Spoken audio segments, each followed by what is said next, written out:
প্রধানমন্ত্রী হিসেবে দায়িত্ব নেয়ার পর রাজধানীর তেজগাঁওয়ে প্রধানমন্ত্রীর কার্যালয়ে প্রথমবার অফিস করলেন তারেক রহমান।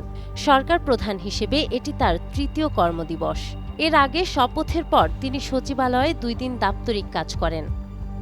এর আগে শনিবার সকালে কার্যালয়ে পৌঁছালে মুখ্য সচিব এবিএম আব্দুস সাত্তার ও অতিরিক্ত প্রেস সচিব আতিকুর রহমান রুমন তাকে স্বাগত জানান। মূল ভবনে প্রবেশের আগে তিনি কর্মকর্তা-কর্মচারীদের সঙ্গে কথা বলেন এবং তাদের খোঁজ খবর নেন। অনেককে নাম ধরে ডেকে কুশল বিনিময় করতে দেখা যায় তাকে।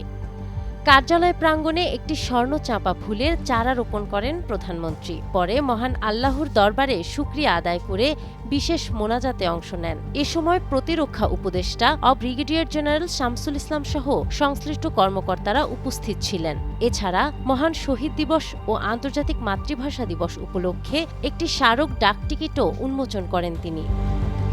নাহার বৃষ্টি, টাইমস টুডে।